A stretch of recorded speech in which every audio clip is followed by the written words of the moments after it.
श्रीमद् भागवतम में एक श्लोक आता है जिसके अंदर स्वयं भगवान ऋषभ देव ने अपने पुत्रों को कुछ उपदेश दिए हैं। नायम देहो निरिभाजे कष्टाम कर नायम देहो देह भाजाम निरीणाम कष्टाम कामान अर्हते विद भजाम ये तपो दिव्यम पुत्रकम येन सतमद सुदीयेद यस्माद ब्रह्म सुख्यम तु अनंतम। ये ऋषभ देव ने, जब ऋषभ देव जो है वो भगवान के एक अवतार हुए हैं जिसमें उन्होंने पूरी सृष्टि का पालन किया था। जब कोई योग्य राजा नहीं मिल रहा था तो भगवान खुद ही ऋषभ के रूप में आए, अवतार लिया और उन्होंने पूरी पृथ्वी के ऊपर राज्य किया। जब उन्होंने पूरी पृथ्वी के ऊपर राज्य किया, उसके बाद जब ऋषभ भगवान राज्य को छोड़ के भगवान की प्राप्ति के लिए वैराग्य के और मार्ग में आगे जाएंगे, तो वहां पे उन्होंने अपने 100 पुत्र थे उनके, जहां तक मुझे स्मरण है। तो उन्होंने अपने सारे पुत्रों को बुला के, जैसे पिता क्या करता है, पिता जब जाता है जगत से तो अपने पुत्र को संपत्ति देके जाता है। तो उन्होंने अपने पुत्रों को क्या संपत्ति दी, ये संपत्ति दी क्या, नायम देहो दे भाजम निर्लोके कष्टान कमान अर्हते विड़ भुजाम। ये अपने पुत्रों को समझा रहे हैं, दिव्य ज्ञान दे रहे हैं क्या, नायम देहो, कि भाई देखो, ये देहो, ये जो शरीर मिला है, ये जो हमें शरीर मिला है, इसके अंदर देह भाजम, इसके अंदर जो आत्मा बैठी है, जो अपने आप को देह मान के बैठी हुई है कि मैं शरीर हूं, क्या करना है, कष्टान कामान अर्हते, बहुत मेहनत करके अपने इस शरीर की इंद्रियों को संतुष्ट करने के लिए जो हम कार्य करते हैं, वो तो विड भुजाम, ये वो तो विड को भोजन करने वाले जो सुअर है, सुअर क्या करता है, मल खाता है। तो मल को भोजन करने वाला जो शरीर है और ये जो हमें मनुष्य शरीर मिला है, तो इन दोनों में अंतर ही क्या रह गया। इसलिए अपने जीवन का लक्ष्य इस शरीर को संतुष्ट करना मत रखना, क्या करना, तपो दिव्यम पुत्र का, अरे पुत्र का, मेरे सारे पुत्रों, मैं तुम्हें बोल रहा हूँ क्या करना, तपस्या करना। ये जो शरीर है तप तप के लिए मिला है। क्या कभी आपने सुना है कि पशु तपस्या करते हैं, कभी नहीं सुना होगा, पशु तपस्या नहीं कर सकते। जो तप के लिए शरीर मिला है वो मनुष्य शरीर ही बना है, मनुष्य शरीर ही तप कर सकता है। और उसके बाद क्या करना, तपो दिव्यम पुत्र का, कि भगवान की भक्ति करने के लिए जो भगवान ने शरीर दिया है, अपने जीवन का लक्ष्य एक ही रखना, क्या, येन सत्वम शुद्धयेद यस्माद, जो शुद्ध सत्व वस्तु है, जो भगवान है, जो भगवत वस्तु है कृष्ण, उसी को ही अपना जीवन का लक्ष्य करके ब्रह्म सुख्यम तु अनंतम, मैं चाहता हूं कि तुम उस अनंत सुख को प्राप्त करो जिसको बोला गया ब्रह्म सुख्यम या फिर भक्ति सुख्यम। तो जो भक्ति का जो सुख है, वो जो सुख है वो अनंत सुख है। तो ऋषभ जी जो कि देश के राजा हैं, जो अपने पुत्रों को तो उपदेश दे ही रहे हैं, अपने पुत्रों के माध्यम से हम सारे जीवों को भी उपदेश दे रहे हैं, क्योंकि हम भी उनके ही पुत्र हुए, वो भगवान है, कि जो मनुष्य जीवन बना है, मनुष्य शरीर बना है किस लिए, केवल और केवल भगवान की प्राप्ति के लिए। क्योंकि जिसने मनुष्य शरीर प्राप्त करके भगवान की प्राप्ति नहीं करी, सारे शास्त्र बोलते हैं स आत्मा, उसने अपनी खुद ही आत्महत्या कर ली। और अब देखो, हम जब भी कुछ कार्य करते हैं जीवन में, तो हम किसकी बात सुनते हैं, जो एक्सपीरियंस लोग होते हैं। अगर हम एक्सपीरियंस लोगों की बात सुनेंगे तभी हम जीवन में कुछ अच्छा आगे कर पाएंगे, अच्छे डिसीजंस ले पाएंगे। जैसे आज अगर हमारी सरकार को भी कुछ डिसीजंस लेने हैं, उनको मॉनेटरी डिसीजंस लेने हैं, तो वो क्या आरबीआई का गवर्नर ऐसे चलते 10वीं 11वीं पास के किसी को भी बना देंगे, नहीं। जिसके पास एक्सपीरियंस होगा उसी को ही आरबीआई का गवर्नर बनाया जाएगा। क्यों, क्योंकि आरबीआई का गवर्नर जो डिसीजन लेगा उससे पूरी इकोनॉमी इफेक्ट होती है। उसी प्रकार से किसी ने एलएलबी में टॉप कर लिया पूरे इंडिया में, तो क्या उसको जज बना देंगे, नहीं। जज, चाहे आप एलएलबी में टॉप करो, चाहे आप केवल पासिंग नंबर लेके आओ, उसका महत्व नहीं है। महत्व है आपका एक्सपीरियंस कितना है। जिसके पास जितना ज्यादा एक्सपीरियंस होगा, एक्सपीरियंस के बेस पे उसको जज बनाया जाएगा। और जितने जज होंगे उनमें से भी जो सबसे ज्यादा एक्सपीरियंस व्यक्ति होगा, फिर उसको क्या बना दिया जाएगा, उसको सीजेआई बना दिया जाएगा। तो ऐसे भारत जो हमारा देश चल रहा है, जो हमारे देश में जो लोग बैठे हैं, एक्सपीरियंस के बेस पे वो लोग वहां पे पहुंचते हैं। और उन्हीं की जो डिसीजंस होते हैं, माना जाता है कि उनके डिसीजंस जो है डेफिनेटली बाकियों से बहुत अच्छे होंगे, क्योंकि वो एक्सपीरियंस लोग हैं। तो उसी प्रकार से हमें भी अपने जीवन में जो डिसीजंस लेने, किनके बेस पे लेने हैं, जो हमारे पूर्व ऋषि मुनि हुए हैं, ऋषभ देव। अब एक प्रश्न उठता है, जब कलयुग आरंभ होने वाला था, तो वहां पे परीक्षित महाराज जी ने जितने भी प्रश्न पूछे हैं, परीक्षित महाराज जी ने कोई भी प्रश्न अपने लिए नहीं पूछा है। परीक्षित महाराज जी ने सारे प्रश्न हमारे लिए पूछे थे, क्योंकि उनको पता था कि आने वाले लोग तो साधु से प्रश्न क्या पूछने उनको ये भी नहीं पता होगा। वो तो साधु से जाके ही पूछेंगे हमारी नौकरी कब लगनी है, हमको धन कब मिलना है, और साधु उसका उत्तर दे देंगे और लाखों लोग वहां पे पागलों की तरह पूछेंगे भैया यहाँ पे हमें सब कुछ मिलता है।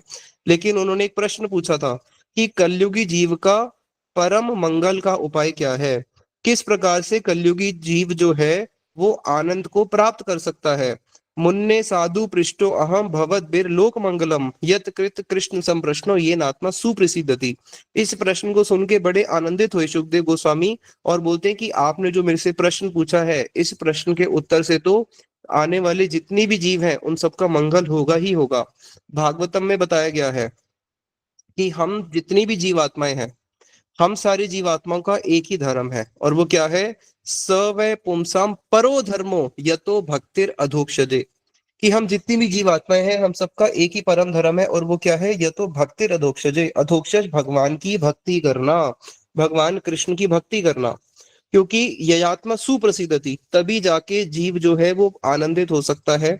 अगर उसने भगवान की भक्ति नहीं करी मनुष्य शरीर मिलने के बाद, वो कभी भी आनंदित नहीं हो सकता। इसके बहुत एक सिंपल सा उदाहरण देखो, जैसे मान लो इस जगत की कोई एक ऐसी वस्तु बताओ जो हमारे लिए अप्राप्य है। अप्राप्य मतलब हो गया जिस वस्तु को हम प्राप्त करने की इच्छा कर रहे हैं उसको बोलते हैं प्राप्य। कि हम इसको प्राप्त करने की इच्छा कर रहे हैं वो हो गई प्राप्य। कि हाँ हम उसको प्रयास कर रहे हैं, साधन करते करते हम उस वस्तु को प्राप्त कर लेंगे। तो इस जगत की ऐसी कोई भी वस्तु नहीं है जो जीव के लिए अप्राप्य है। इस जगत की हर वस्तु हमारे लिए प्राप्य है, यानी कि हम उसको प्राप्त करने के अधिकारी हैं। और इस जगत की हर वस्तु को हम कोटि कोटि बार प्राप्त भी कर चुके हैं, और आज भी उसको फिर प्राप्त करने की इच्छा रख रहे हैं। और प्राप्त करने के बाद वो वस्तु दोबारा हमारे हाथ से छूट जाती है। जैसे मान लो कि कोई राजा बनना चाहता है, हम पूर्व में कितनी बारी राजा बने होंगे उसकी कोई गिनती नहीं है। कोई अगर देवता बनना चाहता है, पूर्व में कितनी बारी हम स्वर्ग में जाके कभी अप्सरा भी बने होंगे, कभी गंधर्व भी बने होंगे, कभी इंद्र भी बने होंगे, कितने कितने हम स्वर्ग के अंदर भी कितना भोग करके आए होंगे उसकी भी कोई गिनती नहीं है। इस जगत में अगर हम देख रहे हैं कि कोई व्यक्ति बहुत तेजस्वी है या कोई बहुत यशस्वी है, किसी के पास विद्या का बल है, किसी के पास सौंदर्य का बल है, किसी के पास धन का बल है, तो पूर्व जन्मों के अंदर हमें कितनी बारी धन बल भी प्राप्त हो चुका है, जन बल भी प्राप्त हो चुका है, बहुत सुंदर बन के भी आए होंगे कितनी बारी आप में से ही, और हम में से कितनी बारी हम लोग मिस्टर यूनिवर्स मिस यूनिवर्स भी बने होंगे। कितनी बारी हम लोग अंबानी टाटा पता नहीं क्या क्या, तो बहुत छोटे उनसे बड़े बड़े हम स्वर्ग के बड़े बड़े देवता भी बन के आ चुके हैं, छत्रपति राजा भी बन के आ चुके होंगे। हम कितनी बारी हम राजा बन के आ चुके होंगे। चैतन्य चरितमृत में है ना, कबू स्वर्ग उठाए कबू नर के डुबाए, कि कबू राजा कबू प्रजा कबू शूद्र कभी कीट। और इसका उल्टा भी है, कितनी बारी हम कीड़े भी बने होंगे, कितनी बारी हम मच्छर भी बने होंगे। तो नीचे से लेके ऊपर तक इस जगत की ऐसी कोई भी वस्तु नहीं है जिसको आज हम प्राप्त करना चाह रहे हैं जो कभी हमें पहले भूत में नहीं मिली थी या फिर आगे भविष्य में नहीं मिलेगी। शिला त्रिविक्रम गोसाई महाराज जी बोलते थे कि संसार का ऐसा कोई भोग नहीं है जिसको तुम भोग के नहीं आए, और इन सारे भोगों को आगे भी भोगोगे, क्योंकि जीव उसी के लिए प्रयास कर रहे हैं। कितने सारे भोगों को भोग चुके और आगे भी भोगेगा। लेकिन बुद्धिमान जीव इस बात का विचार करता है कि जिसके लिए मैं इतना साधन कर रहा हूं, जिसके लिए मैं इतना समय दे रहा हूं, जिसकी चीज के पीछे मैं पागल हो रहा हूं, क्या वो वस्तु पहले मुझे नहीं मिल चुकी है, कितनी बारी मिल चुकी है। लेकिन उसको प्राप्त करने के बाद भी तो आज भी मेरी स्पृहा खत्म नहीं हुई है। क्यों? क्योंकि वो नश्वर वस्तु है। उसको प्राप्त करने के बाद जितना मैं एफर्ट्स दे रहा हूं वो नश्वर वस्तु है, और इस नश्वर शरीर से नश्वर वस्तु को प्राप्त करने का कोई प्रयोजन नहीं है। इस नश्वर शरीर से हम नित्य वस्तु को प्राप्त कर सकते हैं, और वो है भगवान श्री कृष्ण, उनकी भक्ति। लेकिन अगर हमने इस नश्वर शरीर से उस नश्वर वस्तु को प्राप्त करने के लिए इतना प्रयास भी किया, तो वो वस्तु तो केवल शरीर तक ही सीमित रहेगी। शरीर को ही सुख दुख देके यहीं पे ही उसका स्वाहा हो जाना है, और शरीर का भी स्वाहा हो जाना है। इसलिए श्रीमद् भागवतम में लिखा गया है, तस्य एव हेतु प्रयत्येत कोविदो ना लभ्यते यद भ्रमताम उपर्यदा। कोविदो, कोविदो मतलब होता है बुद्धिमान जीव। बुद्धिमान जीव कौन है? पूरे सोने की लंका में केवल एक जीव बुद्धिमान था। इतनी बड़ी सोने की लंका, सब लोग सोने के पीछे भाग रहे हैं, सबका जीवन का लक्ष्य है कि किसी प्रकार से हमें इकोनॉमिकल डेवलपमेंट हो पाए, और उसमें केवल एक उदासीन व्यक्ति था जो सोने की लंका में सब लोग बोलते थे ये महामूर्ख है, लेकिन रामायण की दृष्टि से देखोगे तो वो ही सबसे ज्यादा बुद्धिमान व्यक्ति था। और वो कौन था? वो थे विभीषण, जिसको उसके भाई ने त्याग दिया था। पूरी लंका ने उसको त्याग दिया था कि ये किसी काम का नहीं है, ये तो हमारे सोसाइटी में कलंक है। और सबसे बुद्धिमान थे विभीषण जी। और बाकी जितने भी लोग थे सारे के सारे कैसे थे? मंद बुद्धि वाले। क्योंकि भागवतम में लिखा है कि तस्य एव हेतु प्रयतेत, कि हमें इस मनुष्य शरीर को प्राप्त करने के बाद केवल एक ही वस्तु के लिए प्रयत्न करना चाहिए, केवल एक ही वस्तु के लिए साधन करना चाहिए, और अपनी प्राप्य वस्तु जो है सिर्फ एक ही वस्तु को रखना है। वो क्या है? तस्य एव हेतु, क्या है वो? ना लभ्यते यद भ्रमताम उपर्यदा, वो वस्तु जो आपको मनुष्य शरीर को छोड़ के और किसी भी योनि में नहीं मिल सकती। जितने भी भोग के पीछे आज हम भाग रहे हैं वो सारे के सारे भोग हर योनि में मिलेंगे, लेकिन एक ऐसी वस्तु है जो स्वर्ग के देवताओं के लिए भी दुर्लभ है। अगर देव शरीर मिल जाए, देवता का शरीर मिलने के बाद भी वो वस्तु नहीं प्राप्त कर सकते हम। तो वो एक वस्तु क्या है बताया? तस्य एव हेतु प्रत्येत कोविदो ना लभ्यते यद भ्रमताम उपर्यदा। इस 14 भुवन के अंदर भ्रमण करते करते, ब्रह्मा के लोक से लेके नीचे के जो अतल वितल सुलतल रसाल पताल आदि जो लोक है, इन 14 लोकों में भ्रमण करते करते किसी भी लोक में वो वस्तु प्राप्त नहीं हो सकती, और वो वस्तु केवल एक ही लोक में प्राप्त हो सकती है, वो है धरती लोक। और धरती लोक में भी मानव जन्म, वो भी भारत भूमि पे। तो वो वस्तु क्या है बताया? तस्यैव हेतु प्रत्येत कोविदो न लभ्यते यद भ्रमताम उपर्यदा तत् लभ्यते दुखवत अन्यथा सुखम। अरे भाई, तुम क्यों प्रयास कर रहे हो सुख के लिए? जब दुख अपने आप आता है बिना बुलाए, तो सुख भी तो अपने आप आएगा। तो इसलिए शास्त्र ये बोलते हैं, भागवतम ये बोलती है, भागवतम है भगवान कृष्ण का स्वरूप। और भगवान कृष्ण का जब गर्भ में, जब भगवान कृष्ण देव की गर्भ के गर्भ में प्रकाशित हुए थे, तो सबसे पहली स्तुति जो भगवान कृष्ण की करी गई थी, वो क्या स्तुति करी गई थी? सबसे पहली स्तुति सत्यव्रतम सत्य परम त्रिसत्यम सत्यस्य योनिम निहितम च सत्य सत्यस्य आत्मकम सत्य नेत्रम सत्य सत्य सत्य सत्य। भगवान की हर वस्तु सत्य है, तो भागवतम कभी झूठ नहीं बोल सकती। भागवतम में अगर कुछ झूठ भी लिखा होगा, सत्य प्रतिष्ठितो कृष्णा, कि सत्य की प्रतिष्ठा कृष्ण ने करी है। अगर कृष्ण कुछ झूठ भी बोलेंगे तो वो सत्य ही हो जाएगा। जैसे एक बारी पांचों पांडव थे, उनको वो श्राद्ध करना था अमावस्या के दिन। अब अमावस्या के दिन जो श्राद्ध करने के लिए जितने पंडित थे, वो सारे के सारे पंडित पहले ही इन्होंने बुक कर लिए कौरवों ने, क्योंकि उनके पास बहुत धन था। अब पांडवों ने बोला भाई अब हम श्राद्ध करें तो करें कैसे? भगवान बोले कुछ नहीं होता, हम आज कर लेते हैं। बोले नहीं, लेकिन अमावस्या तो कल है ना। भगवान बोले कुछ नहीं होता, हम आज कर लेते हैं। अब जैसे ही भगवान कृष्ण ने श्राद्ध के लिए किसी ब्राह्मण को बोले चलो तुम तो कल वहां बुकिंग करी हुई ना, आज हमारे लिए यहाँ पे श्राद्ध कर दो।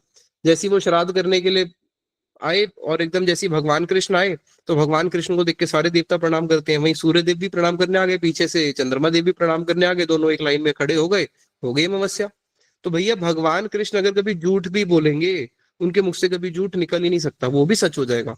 तो भागवतम, पहले ये मानना पड़ेगा कि भागवतम में जो एक एक शब्द लिखा है वो सत्य है।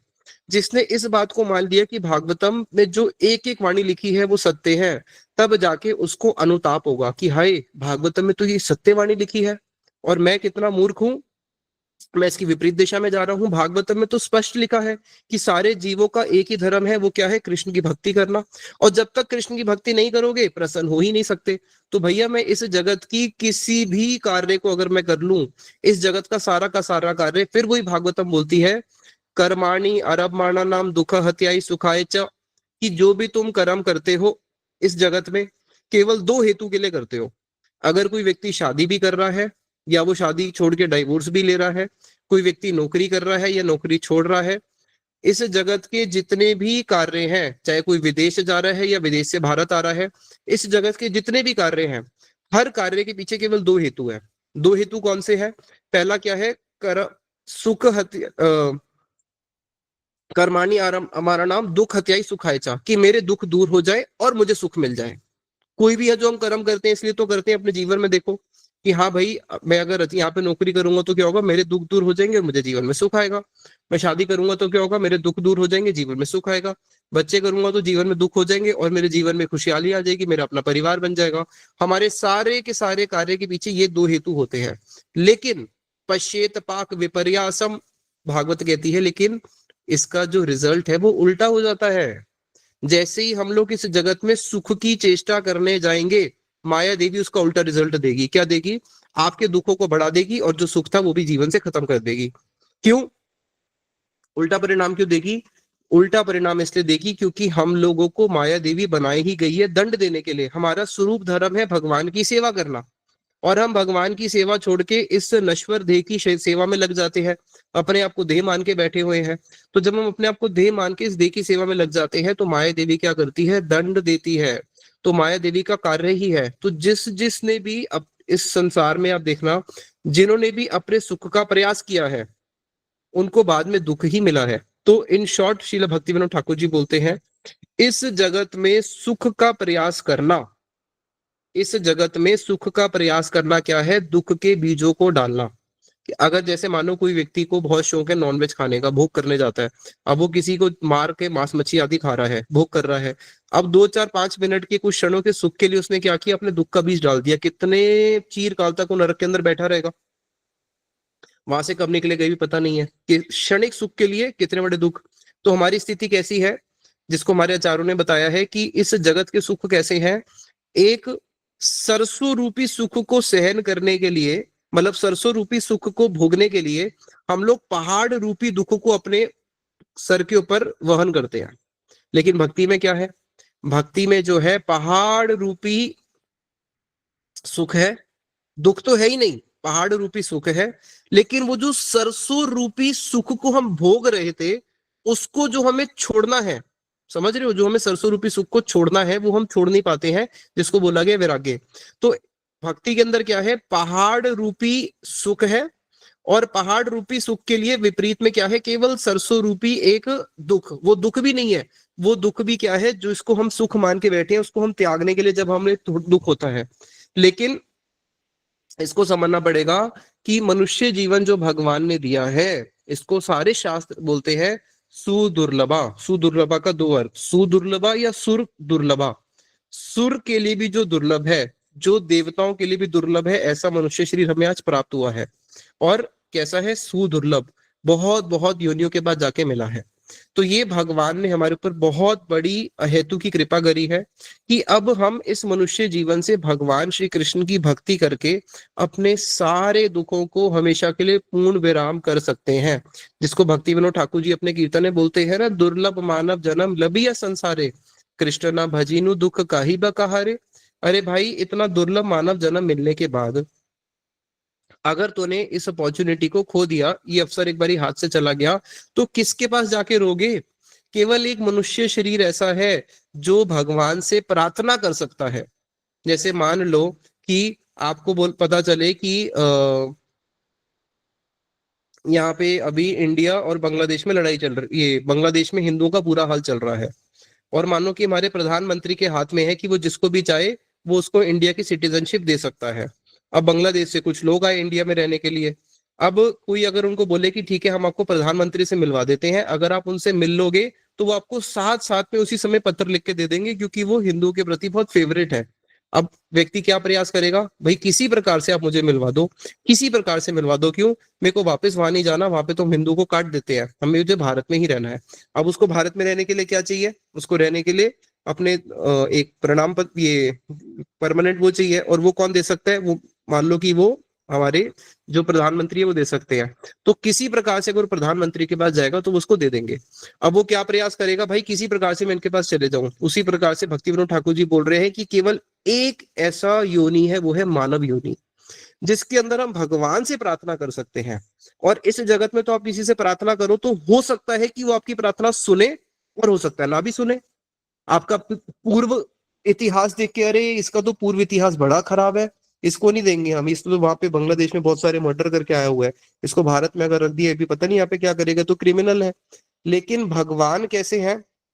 भगवान के पास अगर कोई भी अपनी प्रार्थना लेके जाता है तो भगवान कैसे हैं? भगवान छोड़ो, भगवान का नाम, भगवान का नाम कैसा है बताया कि यदि डाके कौन जन, हाय दीन अकिंचन, नाही देखे अन्य प्रतिकार। अरे यदि डाके कौन जन, अगर कोई डाके मतलब होता है बुलाना, कोई भी व्यक्ति अगर उनको पुकारता है, हय दीन अकिंचन होके कि हे कृष्ण राख शरण, कि हे कृष्ण राख शरण, अब तो जीवन हारी है, भगवान अपने शरणों में लो। कृष्ण तुम्हार हूँ यदि बोले एक बार, माया बंध हटे कृष्ण तारे करे पार। कि हाँ कृष्ण मैं आपका हूँ। कोई किसी भी प्रकार से अगर रोते हुए भगवान कृष्ण को पुकारता है दीनहीन भाव से, ना ही देखे अन्य प्रतिकार, भगवान उसका पूर्व इतिहास नहीं देखते हैं, उसी समय क्या करते हैं, उसको आत्मसम कर लेते हैं, उसको स्वीकार कर लेते हैं। तो केवल एक मनुष्य शरीर ऐसा है, केवल एक मनुष्य शरीर जिसके अंदर हम भगवान से प्रार्थना कर सकते हैं और हमारे सारे के सारे दुख हमेशा के लिए खत्म हो सकते हैं। हम लोगों ने अपने दुखों को खत्म करने के लिए खुद बहुत प्रयास किया। पूरा जीवन सारी दुनिया क्या कर रही है, पशु पक्षी कीट पतंग देवता मानव सुर असुर सब लगे हुए हैं, किस लिए, अपने दुखों को खत्म करने के लिए। लेकिन ये दुख अपने प्रयास से कभी खत्म नहीं होंगे। ये दुख कब खत्म होते हैं, ये दुख तभी खत्म होते हैं जब कोई कृष्ण की शरण में जाता है। भगवान कृष्ण ही अभय प्रदान कर सकते हैं, भगवान कृष्ण को छोड़ के इस जगत में अभय प्रदान करने वाला कोई नहीं है। तो इसलिए बताया कि दुर्लभ मानव जन्म लबिया संसारे, कृष्ण ना भजिनु दुख काहि बकहारे। भाई अगर अभी तूने अपने जाके दुखों का निवेदन नहीं किया, अभी जाके अगर तू भगवान के पास प्रार्थना नहीं करी, तो कब करेगा। केवल ये मनुष्य शरीर ही ऐसा है जिससे तुम भगवान से प्रार्थना कर सकते हो। और हमारी प्रार्थना करने की देरी है। भगवान प्रार्थना सुनेंगे नहीं सुनेंगे इसको तो, ये तो कोई संशय ही नहीं है। भगवान तो प्रार्थना सुनने के लिए ही व्याकुल है कि कब ये मेरी प्रार्थना करेगा। क्योंकि भगवान ने इसको, क्यों, अब बताओ, अगर भगवान ने मनुष्य शरीर दिया है और मनुष्य शरीर से ही हम भगवान से प्रार्थना कर सकते हैं, मनुष्य शरीर से ही हम भगवान से प्रेम कर सकते हैं, तो अगर भगवान ने अगर हमारी प्रार्थना नहीं सुननी होती तो हमें मनुष्य शरीर क्यों देते। अगर भगवान ने हमसे प्रेम नहीं करना होता तो हमें मनुष्य शरीर क्यों देते। तो भगवान ने तो मनुष्य शरीर दिया है, इसका दिया ही इसलिए, जैसे कभी किसी को बोलो ना, अरे भाई वृंदावन आ जाओ, अरे भक्ति कर लो, अरे जब उसकी कृपा होगी तब करेंगे। कितने मूर्ख लोग हैं, अरे उनकी कृपा है तभी तो मनुष्य शरीर मिला है। ये शरीर मिला ही उसके लिए है, पूरा का पूरा 100 आउट ऑफ 100% भगवान की सेवा के लिए ही शरीर मिला है। और फिर लोग बोलते हैं जब उसकी कृपा होगी तो हम करेंगे। उसने तो कृपा कर दी है, अब हम ही मूर्ख है जो क्या कर रहे हैं, उसकी कृपा की उपलब्धि नहीं कर पा रहे हैं, भगवान की उपेक्षा कर रहे हैं। इसलिए ये भगवान की विशेष विशेष कृपा से मनुष्य योनि प्राप्त होती है। और मनुष्य योनि का जो अंतिम जो चरम प्रयोजन है वो भगवान कृष्ण की प्राप्ति है। और जब तक भगवान कृष्ण की प्राप्ति नहीं करी तब तक जीव दुखी रहेगा ही रहेगा। भागवतम में बताया गया है, श्रीमद् भगवत गीता में, ब्रह्म भूत प्रसन्नात्मा ना शोचति ना कांक्षति समा सर्वेषु भूतेषु मद भक्तिम लभते परम। कि जिसको मेरी भक्ति प्राप्त हो जाती है वो कैसा हो जाता है, प्रसन्न आत्मा, वो हमेशा के लिए प्रसन्न हो जाता है। ना शोचती ना कांक्षती, फिर उसके जीवन में किसी प्रकार का कोई शोक नहीं रह जाता, उसके जीवन में किसी प्रकार का कोई भी आ, किसी भी प्रकार का हैंकरिंग, किसी भी प्रकार की उसकी जो स्प्रियाएं हैं, भौतिक सारी स्प्रियाएं हैं उसकी खत्म हो जाती है। और इस जगत में देखना, इस जगत में भागवतम में ही लिखा है, आशा ही परमम दुखम, कि इस जगत की जो सबसे बड़ा दुख है वो क्या है, संसार की आशाएं। हमको जब शीला स्वामी महाराज जी विदेश गए थे 1966-67 में, उन्होंने क्या देखा, चारों ओर बिलबोर्ड्स लगे हुए हैं, बड़े बड़े बिलबोर्ड्स। उस समय तो भारत हमारा बहुत गरीब देश था, इस तरीके की एडवर्टीजमेंट्स होती नहीं थी। आज जैसे भारत में भी आप किसी भी हाईवे पे जाओगे तो आपको जगह जगह पे सारे बिलबोर्ड्स लगे हुए दिखेंगे।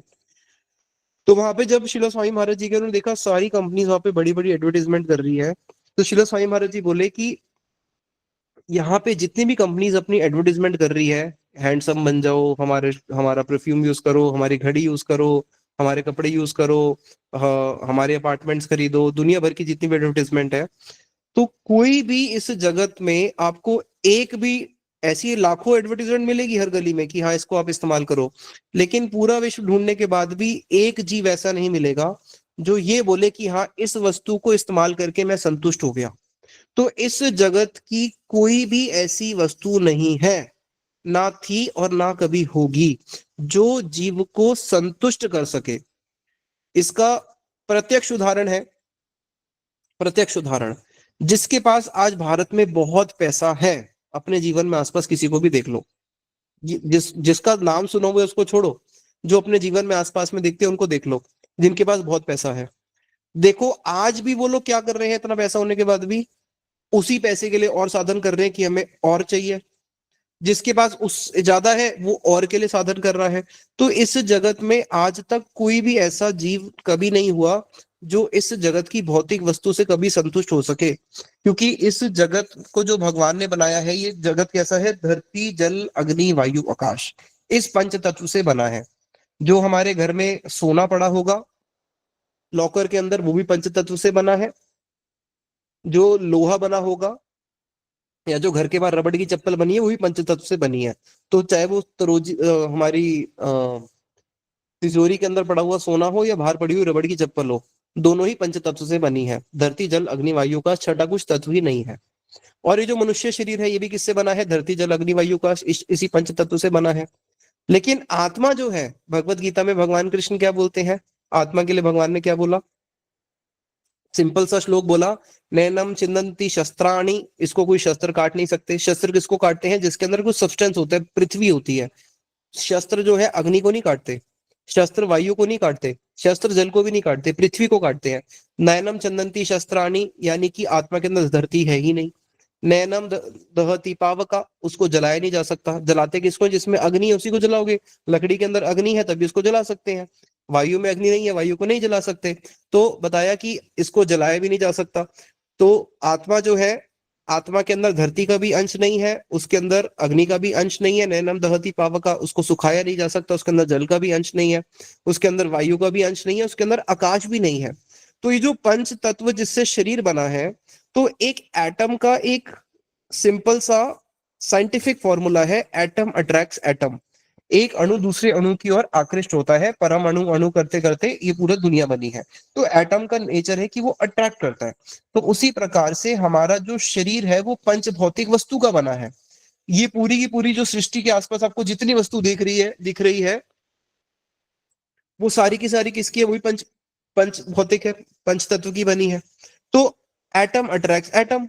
और बीच में आ गया मन। अब मन क्या है, मन भी तो आत्मा तो नहीं है। मन क्या है, मन भी प्राकृतिक प्राकृतिक वस्तु है, इस जगत का है। अहंकार भी इस जगत का है, उस जगत की तो केवल आत्मा है।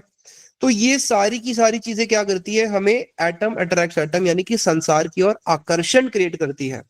और संसार की ओर जितना हमारा आकर्षण क्रिएट होगा, भगवत गीता में भगवान ने संसार के लिए एक स्टैम्प भी लगा दिया, संसार दुखालयम। तो हम कई जन्मों से इस दुखालयम संसार की ओर आकृष्ट होते हुए आए हैं, जिसको बोला गया फॉल्स एडवर्टीजमेंट। जैसे मार्केट में दिखाते हैं ना फॉल्स एडवर्टीजमेंट, क्या गुड डे का बिस्कुट दिखा देते हैं, ऊपर से दिखाते हैं बहुत सारे ड्राई फ्रूट्स गिर रहे हैं कि ड्राई फ्रूट ही ड्राई फ्रूट। जब आप गुड डे का बिस्कुट लेने जाते हो तो पीछे लिखा होता है ड्राई फ्रूट्स ओनली 1%। तो ये फॉल्स एडवर्टीजमेंट जो है, देखा जाए तो ये सारी की सारी भगवान की माया देवी से ही आ रही है। उन्होंने ही पूरा दिखाया कि कैसे फॉल्स एडवर्टाइजमेंट होती है, कि जीव जो है भाग जाता है कि मुझे क्या मिलेगा, मुझे इस संसार में सुख मिलेगा। लेकिन इस संसार ने आज से पहले इतिहास में किसी को सुख नहीं दिया, ना कभी देगा, और ना ये संसार किसी को सुख दे सकता है, क्योंकि संसार की रचना ही किस लिए हुई है, जीवों को दुख देने के लिए। लेकिन फॉल्स एडवर्टीजमेंट करता रहेगा। और हम लोग भी इतने मूर्ख हैं, इतने मूर्ख हैं कि हम लोग बार बार जाएंगे, बार बार मरेंगे, लेकिन तब भी सुधरेंगे नहीं। लेकिन इसलिए श्रीला सुखदेव गोस्वामी ने जब हम जैसे कलयुगी जीवों की स्थिति देखी, तो वो गाली देने में बहुत एक्सपर्ट है। उन्होंने गाली दिया, भागवतम में जो लोग भगवान कृष्ण का भजन नहीं करते उनको गाली दिया। जैसे आपस में बच्चे होते हैं ना, कभी उसको गुस्सा आ जाए तो भाई भाई बहन बहन आपस में एक दूसरे को गाली दे देते हैं, कुत्ता कुतिया, इस तरीके से। तो वो गाली दे रहे हैं सुखदेव गोस्वामी जी, जो लोग भजन नहीं करते उनकी स्थिति कैसी है, शव विड वरा उस्तरा खरे समस्तुता पुरुषा पशु नायत कणपत उपेता जातु नाम गदाग्रजा। शव विड वरा उस्तरा करे। शिला भागवतम में श्लोक में इसमें गाली दे रहे हैं शव विड वरा, कि भाई जो लोग भगवान का भजन नहीं करते हैं, जिन्होंने भगवान का भजन नहीं करा, उनकी स्थिति कैसी है। इसमें उन्होंने उदाहरण दिया शव, शव मतलब होता है कुत्ता, विड वरा, विड मतलब वरा मतलब होता है जो मल भोजन करने वाला, यानी कि सुअर।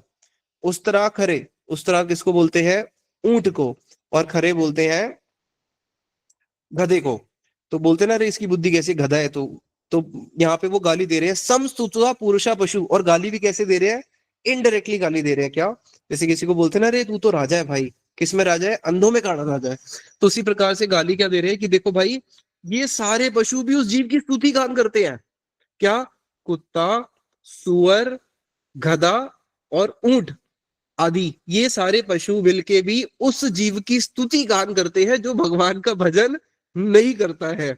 कैसे स्तुति गान करते हैं? ना कर्ण पतुपेता जातु नाम गदाग्रचा, जिसके कानों के पथ के अंदर भगवान का नाम नहीं पहुंचा, जिसने अपना चरण भगवान के पास अपनी आत्मनिवेदन नहीं करा, ये सारे पशु मिलके भी क्या करते हैं? उसकी वंदना करते हैं। क्यों वंदना करते हैं? कहते हैं देख भाई कि इन सब के अंदर एक एक दोष है। और जैसे ऊंट का दोष क्या है? ऊंट क्या करता है? जो इसमें क्या बोलते हैं, जब ऊंट को वो होता है ना रेगिस्तान, तो वहां पे बड़े कैक्टस होते हैं बड़े बड़े, तो उसको वो चबाता है। तो जब वो उसको चबाता है तो उसको चबाने से उसमें दो कांटे हैं, उसके मुंह में खून आ जाता है। अब जब वो खून आ जाता है, अपने खून को वो रेलिश करता है। तो अपने ही खून को रेलिश करता है ऊंट। गधा क्या करता है? गधा जो है, जब बारिशें आती है तो बारिशों में गधा क्या करता है? वो चलते चलते चलते चलते जब आगे तक जाता है तो देखता है कि अरे घास ही घास है चारों ओर, वो तो घास खा सकता है। लेकिन जब वो बहुत आगे तक जाके देखता है कि पीछे सारी घास ही घास है, उसको लगता है मैंने कुछ खाया ही नहीं है। और जब पूरा सूखा होता है तो वहां तो घास नहीं है, पीछे मुड़ के देखता है अरे मैंने इतनी सारी घास खा ली, मोटा हो जाता है। तो गधे की बुद्धि है कैसी है? गधा है वो, इतना सारा अपनी पीठ के ऊपर माल उठाता है। इतना सारा माल उठाने के बाद अंतिम में क्या खाता है? गधा पूरा दिन मेहनत करके क्या खाता है? घास। आज देखो जो लोग गधों की तरह मेहनत कर रहे हैं, 100 करोड़ 200 करोड़, हम बिलियनर पहुंच गए, हम ट्रिलियनर पहुंच गए। अरे भाई खा क्या रहे हो? खा क्या रहे हो? जितना जीव हम खाते हैं उतना ही तुम खा रहे हो, बल्कि वो तो उतना भी नहीं खा पा रहे टेंशन के कारण। आप देखो जितने भी हार्ट अटैक्स होते हैं, कभी आपने ये नहीं सुना होगा कि कोई पशु को डिप्रेशन हो गया। पशु को कभी डिप्रेशन नहीं होता। डिप्रेशन किनको होता है? जिसकी जितनी ज्यादा भूख की इच्छा है उसी को डिप्रेशन होता है। आज लोग बोल रहे हैं ना हम डिप्रेशन में है, हम डिप्रेशन में है, हमें मोटिवेट करो, उसमें जा रहे हैं, हमें मोटिवेशन चाहिए। जितने भी लोग डिप्रेशन में है, क्यों? क्योंकि भूख की बहुत इच्छाएं हैं। तो ये तो संसार का नियम है, संसार दुख देता है। जितना ज्यादा संसार को भोगना चाहोगे उतना ही डिप्रेशन होगा। इतिहास में सबसे ज्यादा डिप्रेशन किसको हुआ था? रावण डिप्रेशन में था, कंस डिप्रेशन में था, कभी विभीषण जी डिप्रेशन में नहीं थे। हनुमान जी तो जंगल में रहते हैं, कुछ खाने को भी नहीं है उनके पास। वो जंगल में क्या खाएंगे? कंदमूल खाते हैं, और कोई कुटिया भी नहीं है, और ऐसे ही रहते हैं। वो तो कभी, हनुमान जी की इतनी बड़ी वानर सेना थी और इतना बड़ा सोने की लंका, सब सोने की लंका में रह रहे हैं, सारे के सारे डिप्रेशन। लेकिन जो वानर सेना जो कहाँ पे रह रही है, राम जी के साथ वन में रह रहे हैं, उनको भी डिप्रेशन नहीं है। क्यों? क्योंकि भोग की इच्छा नहीं है। तो जिनको जितनी भोग की इच्छा होगी उन्हीं को तो उतना ज्यादा डिप्रेशन होगा। तो वहां पे क्या बता रहे हैं कि जो ये गधा, गधा क्या करता है? इतनी मेहनत करता है, खाना क्या है उसने? 2 रोटी। तो भाई जीव भी इतनी मेहनत करता है, पागलों की तरह भागता रहता है। किस लिए? खाना क्या है? 2 रोटी। सोने के लिए कितनी जगह चाहिए? सोने के लिए how much land does the man need, school में पढ़ाते थे ना। कितनी जगह चाहिए जीव को सोने के लिए? मानो अगर किसी का मैनसन है जिसके अंदर 10 मंजिल है, 100 मकान, 100 कमरे हैं, तो क्या वो रात को हर आधे आधे घंटे बाद उठ के नींद बदलता रहेगा? चलो मैं आधा घंटा इस कमरे में सो गया, अब आधा घंटा मैं दूसरे कमरे में जाके सोता हूँ, फिर 15 मिनट तीसरे कमरे में सोऊंगा। मेरे घर पे 40 कमरे हैं ना, तो मैं हर कमरे में थोड़ी थोड़ी देर जाके सोऊंगा। तो जितनी इस संसार में हम अपनी भोग की सामग्रियों को बढ़ाएंगे, उतना जीव दुखी होगा। कोई सोचे कि मैं अपनी भोग की सामग्री को बढ़ा के सुखी हो जाऊंगा, कभी नहीं हो सकता। आप इतिहास पढ़ना, अगर किसी ने कभी राजस्थान का इतिहास पढ़ा हो, राजस्थान के इतिहास में जितने भी राजाएं हैं, सारे के सारे राजाओं का जो जीवन है वो बहुत दुख में गया है। कोई भी ऐसा राजा नहीं है जिसको जीवन में सुख मिला हो। तो जो जितनी ऊंची भोग के लिए जाएगा उसको उतना ही दुख मिलेगा। लेकिन फॉल्स एडवर्टीजमेंट, हमें क्या लगेगा? भाई वो कितना सुखी है, यही तो फॉल्स एडवर्टीजमेंट है। फिर आगे बता रहे हैं कि हाँ, ऊंट का बता दिया, गधे का बता दिया, विडवरा। विडवरा क्या करता है सबको पता है, वो तो मल खाता है। और हमारी जीव की स्थिति भी कैसी है? शीला गौर किशोर जी महाराज जी का सुना है ना, वो लेटरिन में रह के भजन करते थे। किसी ने उनको बोला आप यहाँ पे रह के भजन क्यों करते हो? बोले संसार के जो जीव है उनके हृदय के अंदर जो कपटता रूपी मल भरा हुआ है उससे तो बहुत अच्छा है ये।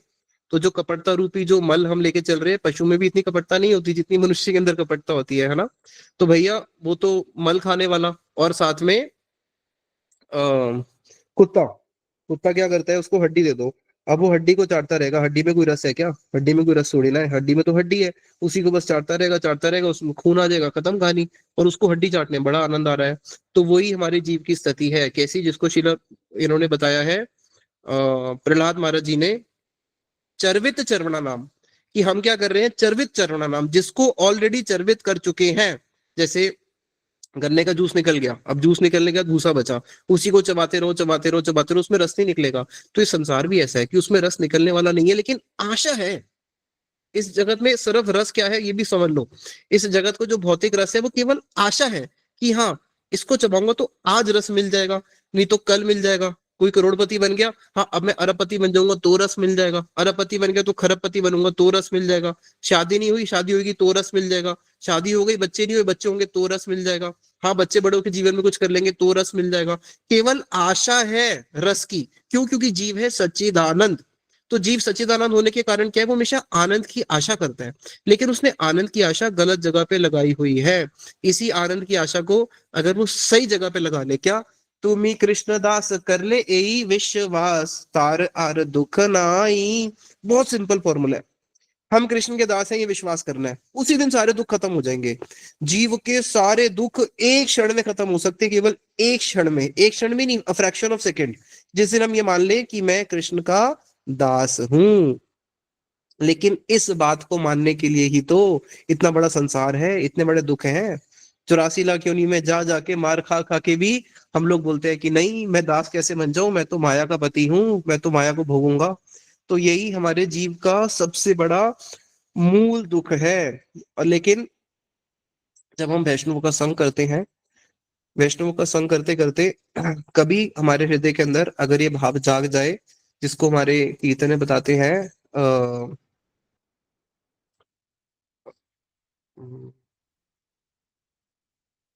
यदा ब्राह्मम ब्राह्मम हरिरत गलत वैष्णव जन्म कदाचित संपश्यन तदनुगम्य स्याच्रुति युता।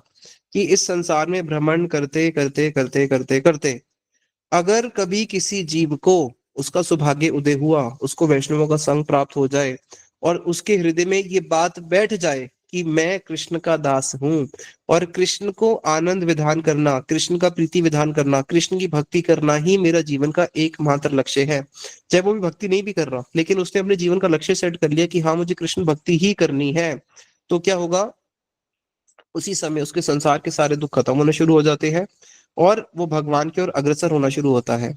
तो इसलिए हमें हमें गुरुदेव एक उदाहरण देते थे। गुरुदेव बताते थे, शिला गुरुदेव भक्तिदान श्री नारायण गोस्वामी महाराज जी, एक व्यक्ति था, परदेश में काम करता था। पूरे साल उसने परदेश में नौकरी करी। अब दिवाली का जब समय आया तो दिवाली के समय उसने क्या किया, वापस अपने घर की ओर आने लगा। जब अपने घर की ओर आ रहा था, जैसे ही गांव की सीमा में पहुंचा, उसको वहां पे कुछ जुआरी लोग मिल गए। बोले, अरे दिवाली आ रही है, घर के लिए कुछ मिठाई विठाई तो लेके जाओ, आओ एक एक बैठते हैं, थोड़ा जुआ खेलते हैं। उसने कहा, नहीं नहीं, मैं जुआ नहीं खेलता। अरे कैसे नीरस व्यक्ति हो, अरे दिवाली का समय, थोड़ा जुआ खेलना चाहिए, कुछ नहीं होता, कुछ हार भी गए तो क्या हो गया, आनंद तो आएगा, चलो थोड़ा ही पैसा लगाना। तो उनकी बातों में आ गया, थोड़े लालच में, कि चलो थोड़ा पैसा लगा के देखते हैं, क्या पता मैं जीत भी जाऊं। थोड़ा पैसा, फिर थोड़ा पैसा, फिर थोड़ा और थोड़ा और थोड़ा और, करते करते उसको पता ही नहीं चला, जब वो जुए के अंदर बैठा, उसने अपने पूरे साल भर की कमाई वहां पे स्वाहा कर दी। अब जैसे ही वो गांव में घुसा, अब मुंह नीचे करके जा रहा है, अब मैं जाऊं तो जाऊं कैसे। पूरा परिवार ये आशा लगा के बैठा था कि अभी हमारे पुत्र आएगा, अरे अभी मेरा पति आएगा, मेरे लिए कुछ लेके आएगा, साड़ी लेके आएगा, अरे पापा आ रहे हैं, मिठाइयाँ मिठाइयाँ लेके आएंगे। तो परिवार में सारे लोग उससे आशा लगा के बैठे थे, और आज उसने सबकी आशा तोड़ दी। क्यों? इतना पूरा साल की मेहनत 5-10 मिनट जुए में उसने गवा दी। तो उसी प्रकार से जो में मनुष्य शरीर मिला है, ये ऐसे नहीं मिला है, 84 लाख योनि भ्रमण करने के बाद मिला है। और किस लिए मिला है? भगवान की सेवा करने के लिए मिला है, उनकी भजन करने के लिए मिला है। तो हम इसको जुए में ना गवाएं। संसार के जो भोग है, संसार का भोग एक जुआ है, उसमें कभी कोई नहीं जीता, सब हारे ही हारे हैं। उसमें जुए में क्या होता है, अगर ये व्यक्ति 2-4 पैसे जीतता भी है ना, उसको लगता है हाँ मैं जीत गया, लेकिन वो उसको प्रलोभन देने के लिए होते हैं, उसको बाद में हरा ही जाता है। तो संसार का जुआ जो है, वहां पे जो जुआरी बैठे हैं वो कृष्ण है, सबको हराते हैं वो। भगवान ने बोला ना कि ये माया मम माया दुरत्यया माँ में भी प्रपतंते, की मेरी माया है, भगवान की माया है। भगवान की माया के कौन जीत सकता है? सब कुछ प्लान्ड है, यहाँ पे सब हारने के लिए पैदा हुए हैं।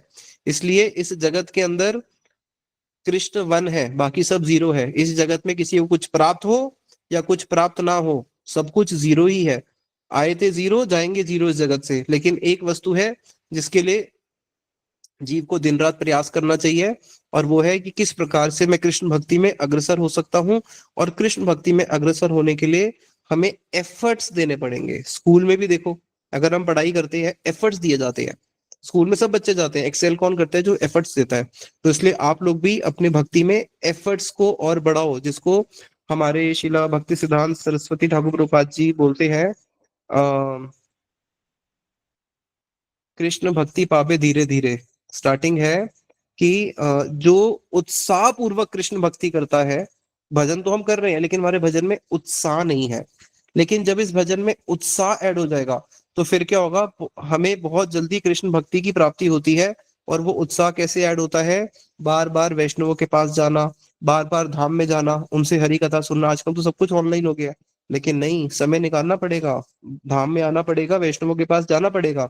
हमारे गुरुदेव जब मथुरा मठ में कथा करते थे, तो आज भी रामचंद्र प्रभु, विष्णु प्रभु, रोहिणी नंदन प्रभु, रागलेखा दीदी, पुराने भक्त लोग हैं, ये सब लोग दिल्ली से सैटरडे संडे को ट्रेन पकड़ के आया करते थे मथुरा। मथुरा में गुरुदेव की 1-1.5 घंटा कथा सुन के फिर वापस दिल्ली जाते थे, फिर संडे को आते थे, फिर जाते थे। कई लोग सैटरडे संडे रुक भी जाते थे। तो दिल्ली दिल्ली से मथुरा हर वीक आते थे गुरुदेव से कथा सुनने के लिए। क्यों? उस समय तो रिकॉर्डिंग रिकॉर्डिंग ये सब कुछ नहीं होता था, और वो जो कथाएं होती थी वो सीधा हृदय पे, चित्त पे जाके वहां पे आक्रमण करके माया को भगा के वहां पे बैठ जाती थी। तो इसलिए प्रयास करना पड़ेगा। और आप लोग चलो अगर पूरे साल नहीं आ सकते, लेकिन जो हमारी 84 कोस परिक्रमा होती है 8 दिन के लिए, उसमें आप सब लोग जरूर आना। और हमारे गुरुदेव का तो विशेष वो रहता था, पूरे विश्व में गुरुदेव ट्रैवल करते थे पूरे साल, इसलिए कि सबको 84 कोस यात्रा में आना है। वहां पे क्यों आना है? क्योंकि जब धाम में आएंगे, धाम में आके ही ये उत्साह आएगा। नहीं तो भजन चलता रहेगा पूरा जीवन, लेकिन उत्साह नहीं आएगा। उत्साह आएगा जब हम बार बार भक्तों के साथ में उनके साथ हरि कथा सुनेंगे और धाम में जाएंगे। तो इस बारी 3 से लेके 10 नवंबर तक हमारी 84 कोस यात्रा है। रजिस्ट्रेशन भी ओपन हो चुकी है, अभी ही पैसे देकर रजिस्टर करा लो, फिर कोई बहाना नहीं रहेगा कि हाँ भैया हमने तो जाना है, पहले ही रजिस्टर करा के रखा हुआ है। यहीं पे मैं कथा को विश्राम देता हूँ। निताई गौर प्रेमानंदे, हरि हरि बोल। हरे कृष्णा प्रभु जी, बहुत बहुत धन्यवाद, धन्यवाद, प्रणाम। हरे कृष्णा। हरे कृष्णा। प्रभु जी बहुत सुंदर लेक्चर। मैं तो थोड़ा 5-10 मिनट लेट हो गया था, मैंने अच्छा। आपको वेलकम भी नहीं कर पाया, मैं बाहर था कहीं। और लेकिन मैं जब कथा सुनने बैठा तो मैं सब कुछ भूल गया। मतलब बिल्कुल आपने जो आज बात बताई, जो सारी कथा की ना, मतलब अ, बिल्कुल अटैच हो गया, मतलब स्तब्ध रह गया हम। बिल्कुल बहुत सुंदर आपने बड़ा चलो अच्छा, बढ़िया। अच्छे अच्छे एग्जाम्पल के माध्यम से दिया। मतलब बहुत मोटिवेशनल था आज का जो पूरा जो ठीक है। सेशन था, बहुत मोटिवेशनल था। तो मेरे को लगा, मुझे ठीक है। लगता है सभी लोगों को लगा होगा, और बहुत आनंद ठीक आया। है। तो हम आपसे यही प्रार्थना करते हैं, बहुत बहुत धन्यवाद देते हैं आपका। अच्छा हुआ आपने मुझे वेलकम नहीं किया, नहीं तो मैं कुएं में गिर जाता। वेलकम। ठीक है। चलो ठीक है ठीक है, प्रभु, सब बहुत बहुत लोग 84 धन्यवाद। कोसों में मिलेंगे फिर। हाँ, हरे हाँ कृष्ण, जी, धन्यवाद बिल्कुल प्रभु सभी जी। लोग 84 को स्वयं सब लोग मिलेंगे। ठीक है प्रभु जी, सभी लोग प्रभु जी का धन्यवाद देंगे इतने सुंदर लेक्चर के लिए। हरे कृष्णा प्रभु जी, धन्यवाद, हरे प्रणाम। हरे कृष्णा प्रभु जी, हरे धन्यवाद प्रभु जी, हरे सभी भक्तों को प्रणाम। राधे राधे, हरे हरि बोल। हरे हरे कृष्ण कृष्ण कृष्ण, हरे हरे बोल। Krishna, Krishna, Krishna, Hare Hare.